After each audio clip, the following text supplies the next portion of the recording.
I've got a pretty interesting piece of pear here. This comes from my neighbor Paul, who cut a pear tree down about 1.5 years ago, and he gave me some of the wood.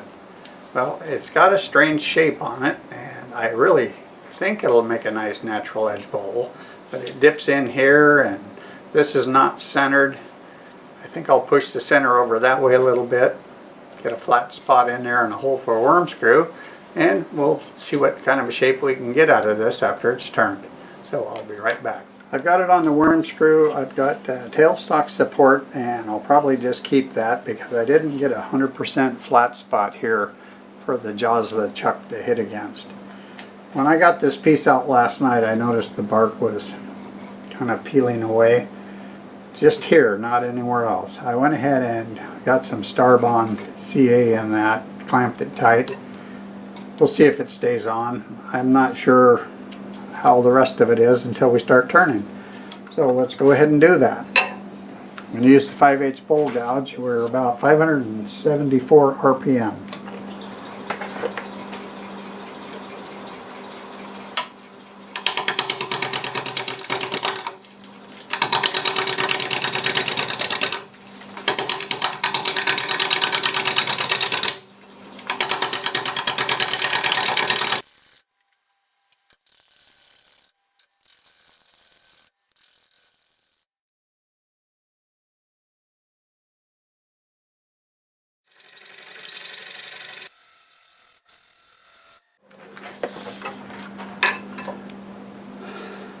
Yeah, it cuts a lot better going this direction because of how it's cutting across the grain.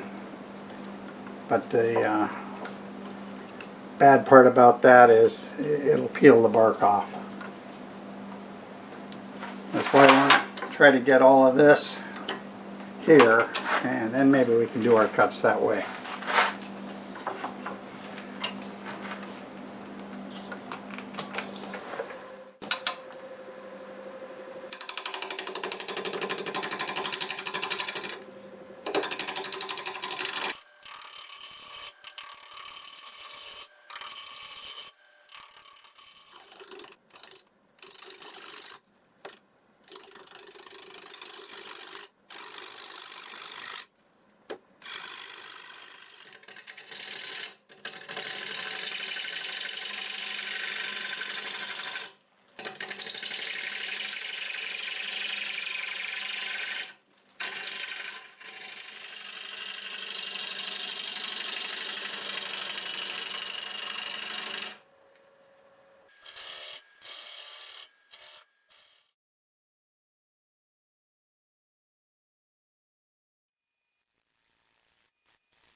Okay, that's close enough. I got a little piece right there. I can probably just sand that. The rest of that doesn't look too bad. So I need to work on what I'm going to do down here at the base. That still might be looking a little bit big. I might have to make another cut here. Let's just cut some of this away. Start a tenon, and then maybe that'll help.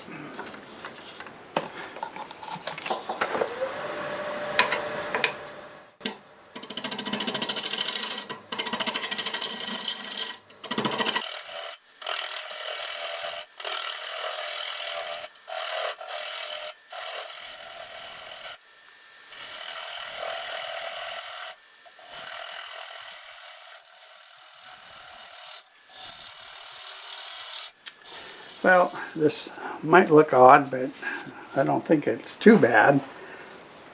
I'm going to go ahead and just blend this all together, and I think that's going to be all of the shape.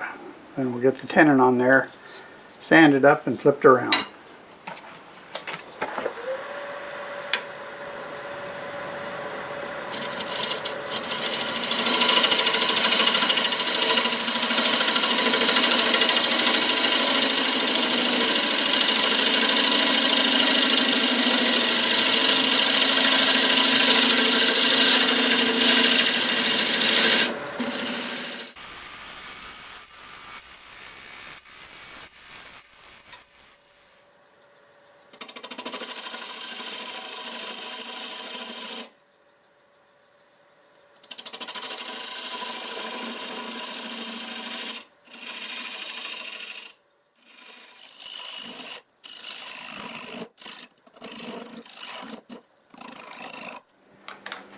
I'm going to go ahead and sand the outside, and I'll do most of it under power, but when I get to this little wing here, I probably will stop and just sand it by hand.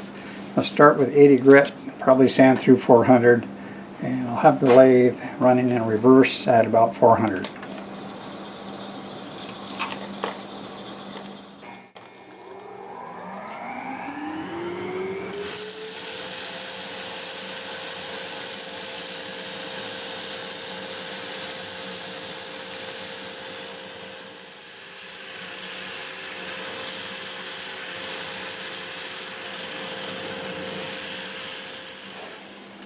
Let's go ahead and put some sanding sealer on this and see how it looks. This is shellac based sanding sealer. I thought this thing had some nice color.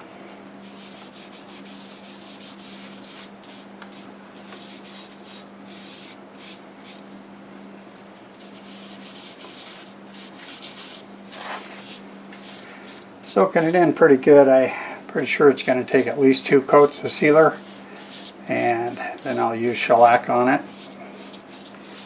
But I just might wait till after I flip it and get the inside sealed before I put the shellac on.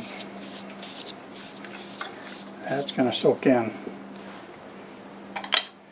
And I will get some in this bark area here. Most of that's going to stay, I think, right there. I did use my Sandiflex on the bark to try to clean it up, and I also used a wire brush that I have sitting in here. There was moss I couldn't get out.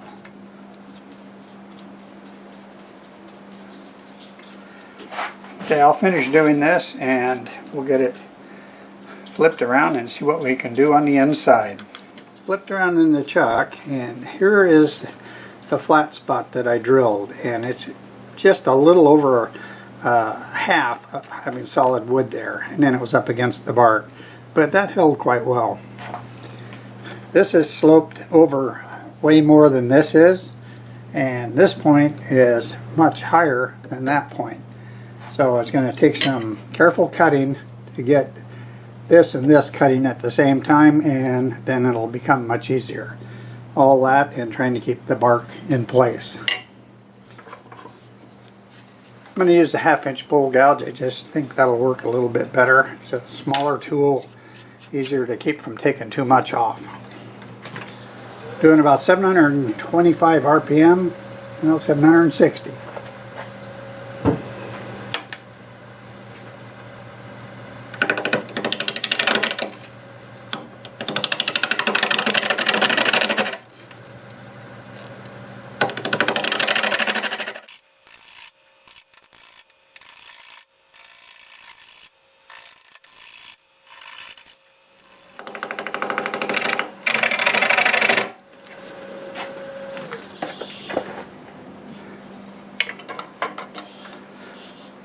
Well,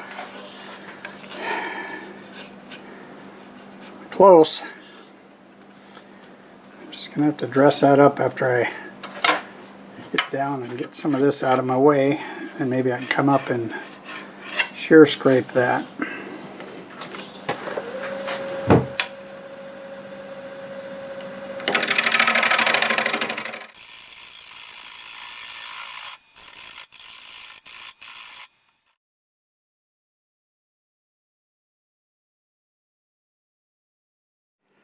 Alright, I'm making a little bit of progress, but with this sticking up so much higher than that, it just makes it tricky to actually find this, because I've only got that much wood to find my place and then wait for that to come around. That's why the faster you can spin this, the easier it usually is. I did knock a piece of bark off, and I just got through gluing that back on.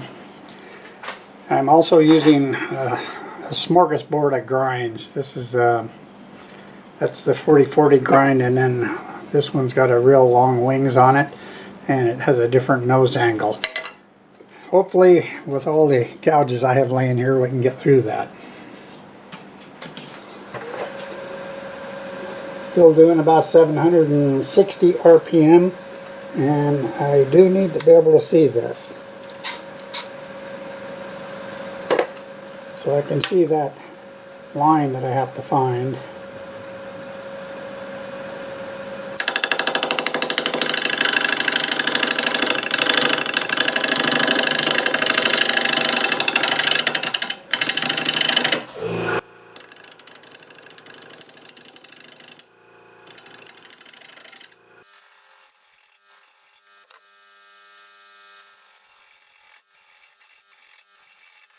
Well, I had the cut going pretty good. My air compressor came on, so I tried to lower the volume on and still let you see what I was doing. This is not looking too bad. I probably would like to get a little bit more off of it. So I think what I'll do is just try to shear scrape this down a little bit. And turn the RPM up. So I've got that at 1100 RPM.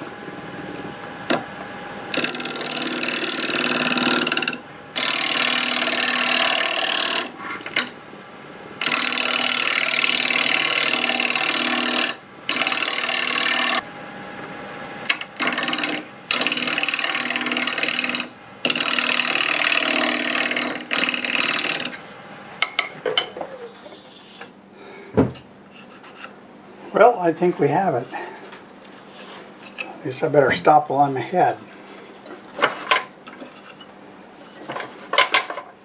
Now we'll go ahead and go back to our 1/2 inch with a kind of a modified fingernail grind and start hollowing it out. Now, I just moved this tool rest. You got one of these sticking up farther than that. Make sure you take time to swing that around by hand. Otherwise, if this hits there, it's going to snap right off. And we don't want that to happen. Okay, let's see what we can do here.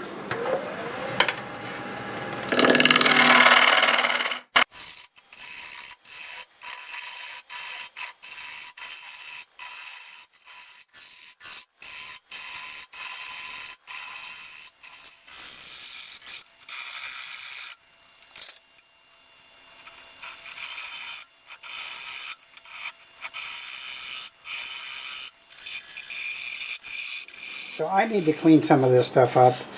I should have done it while I was working my way down, but I just wanted to get down there, and we did.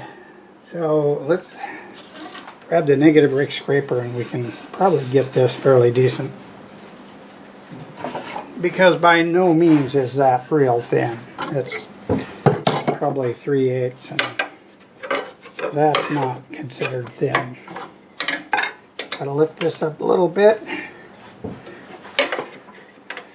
And we should be able to do that, like so.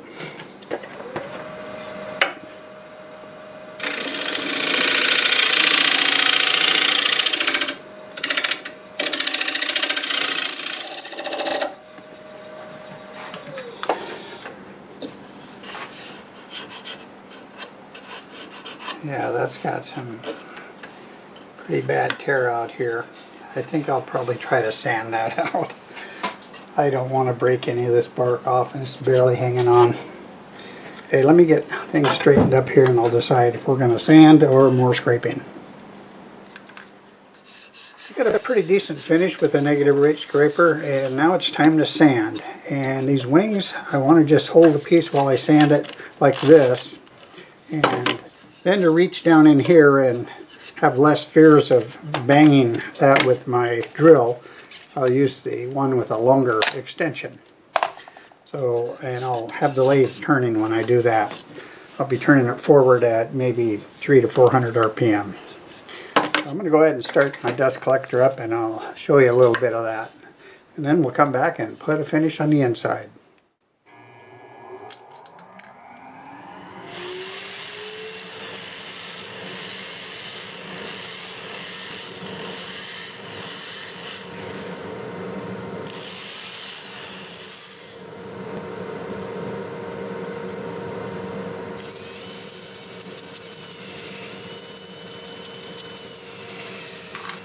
I just finished sanding it. I started with 80 and sanded through 400. And it was a lot harder to do the inside than it was the outside. But it's done.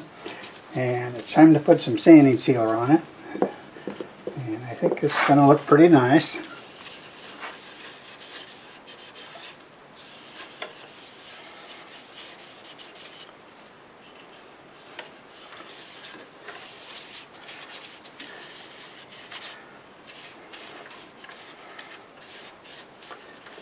I'll get another coat of sanding sealer on it, and then I'll get 2 coats of shellac. And then I'll come back and we'll get that tenon off. Okay, let's remove the tenon.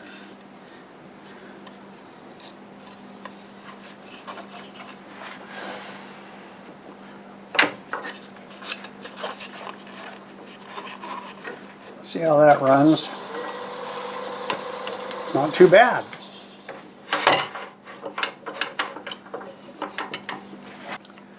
I'm going to start with a 1/2 inch bowl gouge, and we'll get it down quite a bit smaller, and I'll probably switch to a different gouge to remove that nub.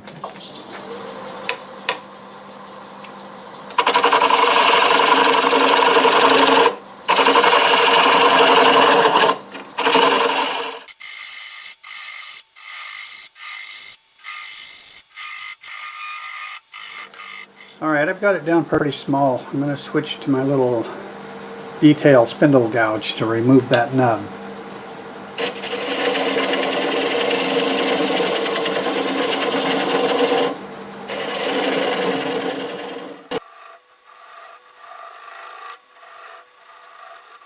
That is getting pretty small. We're going to slow it down around 200.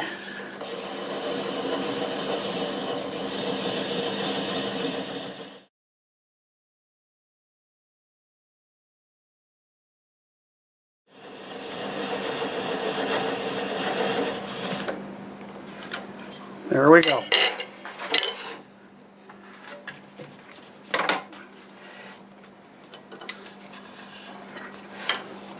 Okay, I just need to sand that a little bit, sign it, and put some finish on it, and I'll be back shortly.